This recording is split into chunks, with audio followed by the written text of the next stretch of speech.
أعوذ بالله من الشيطان الرجيم.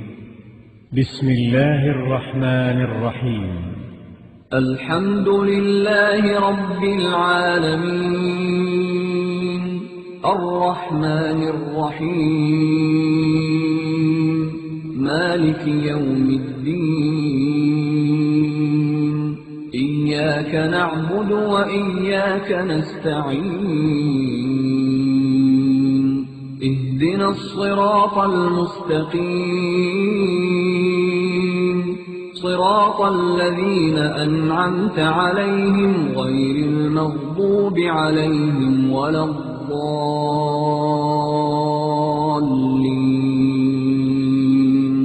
بسم الله الرحمن الرحيم ألف لام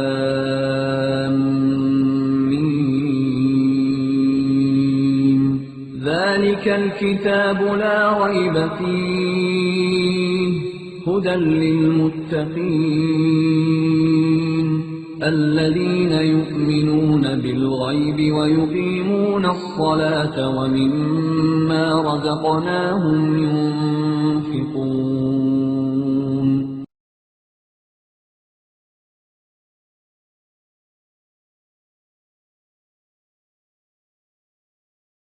آج آغاز کا اسپیشل پروگرام ہے جو ہم کر رہے ہیں اپنے دبئی اسٹوڈیوز میں.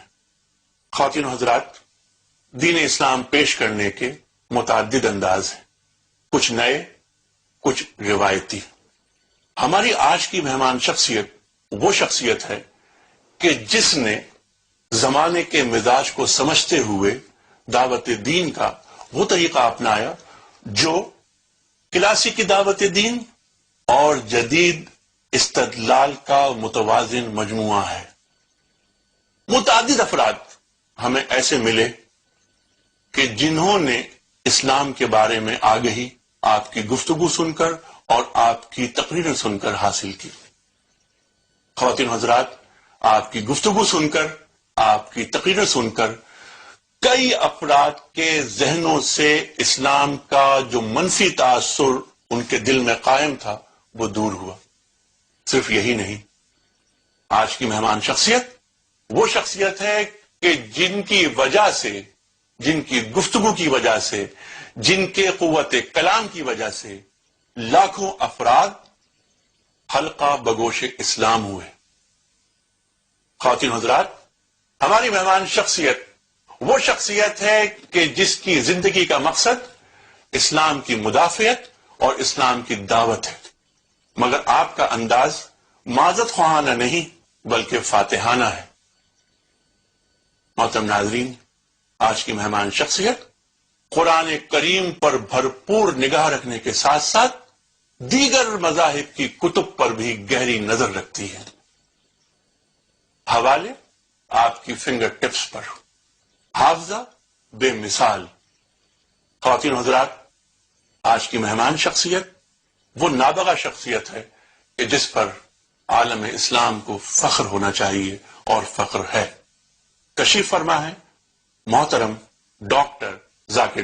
تقلید کے تعلق سے کیا فرمائیں گے آپ؟ تو تقلید کے معنی کیا امپورٹنٹ ہے واپس سے کیوں میں کہتا ہوں تقلید لوگ کہتے ہیں کہ آنکھ بند کر کے ماننا، جیسے تقلید کہتے ہیں، یہ تو ایک اہم ڈیفینیشن ہے. لیکن میں یہ کہتا ہوں کہ اگر آپ کو کس پہ بھروسہ ہے، مثال کے طور پر آپ جاتے ڈاکٹر کے پاس، وہ دوا دیتا، آپ مان کے دوا لے لیتے. تو ایک چیز ہے کہ تقلید کے معنی آنکھ بند. ایکچوئل تقلید عربی لفظ سے آتا ہے کہ مثال کے طور کے اوپر آپ اگر کوئی جانور کو کوئی رسی دے کے کھینچتے، وہ قلادہ اس سے آتا ہے. لیکن عام معنی ہے کہ آنکھ بند کر کر ماننا. تو میں یہ کہتا ہوں کہ اگر کس کو آپ تحقیق کر کے بھروسہ کرتے ہیں اور اس کی بات مانتے تو کوئی اعتراض نہیں، لیکن اگر وہ انسان جس کی آپ بات مانتے اس کے خلاف اگر ثبوت پیش کرتے قرآن اور حدیث کی روشنی میں پھر بھی آپ اس کی بات مانتے، اسے کہتے ہیں تقلید. صحیح طریقے سے مطلب ایک آدمی کو آپ جانتے ہیں، اسکالر ہے، اس نے فتوا دیا، آپ نے اس کی بات مان لی، ٹھیک ہے، آپ تو عام آدمی ہیں، تو آپ قرآن میں جو لکھ رہا ہے فصل والے ذکری ان کو تعلمون، اس سے پوچھے آپ نے پوچھا، آپ نے بات مان لیا، اسے تقلید نہیں کہیں گے. لیکن دوسرا شخص آ کے کہتا ہے کہ جو عالم کے پاس آپ گئے اس کا فتوا قرآن و حدیث کے خلاف ہے، پھر بھی آپ بول لینے اور بڑا عالم ہے میں اس کی بات مانوں گا، حوالہ ملنے کے بعد، ثبوت ملنے کے بعد، قرآن اور حدیث کی روشنی میں پھر بھی آپ اس عالم کی بات مانیں، اسے کہتے ہیں تقلید. ٹھیک ہے معنی میں. ٹھیک تو ہے. یہ کرنا میرے حساب سے غلط ہے. اچھا اس وقت پورا عالم اسلام کی اکثریت وہ مقلدانہ ذہنیت کے ساتھ رواں دواں ہے. آپ یہ فرمائیے کہ اس مقلدانہ ذہنیت نے دین کو فائدہ پہنچایا ہے یا نقصان؟ نقصان پہنچا میرے حساب سے. نقصان پہنچایا. زیادہ نقصان پہنچایا. اچھا. اور جتنے بھی آپ اگر تکلیف، جتنے بھی ائمہ ہیں، چاہے اب امام ابو حنیفہ، امام ملک، امام شافعی، امام مالک، احمد، چاروں ائمہ میں اللہ بھی پیس دم رحیم اللہ، چاروں نے کہا کہ آپ کو کوئی بھی میرا فتویٰ ملتا ہے جو قرآن اور حدیث کے خلاف ہے، میرے فتوے کو چھوڑ دو.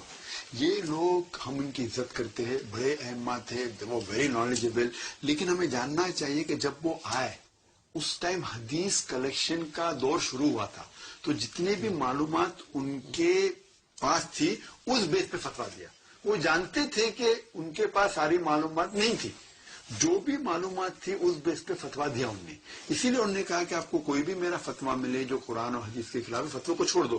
تو انہوں نے ایسا کچھ، ان کا ارادہ نہیں تھا کہ ایک فرقہ بنانا یا ایک گروہ بنانا، لیکن انہوں نے فتویٰ دیے. تو اسی لیے میں کہتا ہوں کہ میں پریکٹس کے اندر اگر ابو حنیفہ، امام ابو حنیفہ نے کچھ کہا، رحیم اللہ، مثال کے طور پہ انہوں نے کہا کہ جب آپ نماز پڑھتے ہیں لاؤڈ نماز تو سورہ فاتحہ کے بعد آمین آہستہ سے بولو، لیکن جب میں پڑھتا ہوں صحیح بخاری میں کئی حدیث ہے جس میں لکھا ہے کہ آمین زور کا بولو، آمین بالجہر ہے، بالجہر، تو میں آمین زور کا بولتا ہوں. اسی لیے میں کہتا ہوں کہ میں 100% حنفی ہوں، کیونکہ امام ابو حنیفہ نے کہا کہ آپ کو کوئی بھی میرا فتویٰ ملے جو قرآن اور حدیث کے خلاف ہے، فتوے کو چھوڑ دو. تو میں نے فتوے کو چھوڑ دیا. تو عملی طور پہ میں 100% حنفی ہوں. باقی لوگ میرے حساب سے 80% حنفی ہے. وہ ابو حنیفہ کی اکثر بات کو مانتے لیکن سب بات کو نہیں مانتے. ابو حنیفہ نے یہ بھی کہا کہ اگر فتویٰ غلط ہے تو چھوڑ دو. اسی طریقے سے امام شافعی نے کہا. تو کیا ڈاکٹر صاحب آپ کی بات کو آگے بڑھاتے ہوئے کیا ایسا ممکن ہے کہ جو بات کسی بھی امام کی اچھی لگے نہیں، آپ جو صحیح ہے، جو یعنی اچھی لگی سے مراد دینی نقطۂ نگاہ سے، بالکل سے، دینی نقطۂ نگاہ سے، بالکل سے، تو کیا ہم بیک وقت کئی اماموں کے فالوور ہو سکتے ہیں؟ بالکل سے. یہ لوگ کہتے ہیں کہ آپ کو ایک ہی امام کو پکڑنا چاہیے، آپ چینج نہیں ہو سکتے. یہ آپ ان ثبوت کے لیے پوچھے، قل ہاتھوں بڑھانا کو من کو تم صادقین، کہیں بھی قرآن میں نہیں لکھا ہے، کہیں بھی حدیث میں نہیں آتا ہے. یہ ائمہ کا ذکر بھی نہیں حدیث اور قرآن میں. یہ ائمہ گریٹ اسکالرس ہم ان کو رسپیکٹ کرتے، اور عام طور پہ 95% کے اوپر صاحب ائمہ نے وہی چیز کہا. فرق ہے 2%، 3%، 4% میں، اس کے اوپر ہم لڑتے ہیں. تو اس 3 یا 4% میں اگر اختلاف ہے تو ہمیں تحقیق کرنا. جس میں اختلاف نہیں ہے میں صحیح ہوگا تحقیق نہیں بھی کرے چلتا ہے. اگر آپ کو لگتا ہے تحقیق میں اختلاف ہے تو آپ تحقیق کرو، کیونکہ لوگ کہتے ہیں کہ ہمیں قرآن کو فالو کرنا چاہیے، اطیعوا اللہ کے رسول، اللہ کو رسول کو، اور جس کے پاس علم ہے endowed with knowledge، those have authority. یہ قرآن کی آیت ہے، لیکن یہ آدھی آیت ہے. پوری آیت ہے سورہ نساء کی، سورہ نمبر 4 آیت نمبر 59، آیت نمبر 59 میں اطیعوا اللہ اطیعوا رسول، obey Allah and obey the messenger and those endowed with authority. جس کے پاس اولی الامر، لیکن ختم نہیں ہوتا ہے. اس کے بعد آتا ہے if these people differ، اگر ان میں اختلاف ہے تو پھر آپ اللہ اور رسول کے پاس جاؤ. تو میں کہتا ہوں کہ جہاں اختلاف نے مان لیا بات، ہم تحقیق نہیں بھی کرے چلے گا، ہم تو عام آدمی، لیکن جب اختلاف لگتا ہے آمین زور کا بولنا نہیں بولنا چاہتے، تحقیق کرو. اور تحقیق کرنے کے بعد ہم کوئی نئی چیز کو نہیں فالو کر رہے. چاروں مذہب یہ مانتے کہ قرآن مجید کے بعد سب سے اول حدیث آتی ہے صحیح بخاری کی. تو آپ جب کہتے ہیں صحیح بخاری قرآن کے بعد ہے، جب صحیح بخاری میں کئی حدیث ہے جس میں لکھا ہوا ہے کہ آمین زور کا بولتے، زور کا بولتے. تو کچھ لوگ یہ کہتے ہیں کہ ڈاکٹر صاحب ویسے یہ مائنر ایشوز ہیں، مائنر ایشوز ہیں، اس میں تو اختلاف ہونا چاہیے، نہیں جانا چاہیے، لیکن فکری اختلاف، اختلاف سے مراد یہاں فکری اختلاف ہے. سرکار دو عالم صلی اللہ علیہ وسلم فرماتے ہیں نا کہ میری امت پہ اختلاف رحمت ہے، لیکن اختلاف کو علمی اختلاف، لیکن اختلاف کو مخالفت نہ بنائیں. I am Mrs. Hilary Phang, and this is the second question I want to ask you. That I have seen on the QTV, you're preaching very well and you're very convincing. But one thing that I have noticed in you, that you always say these words, do not criticize, but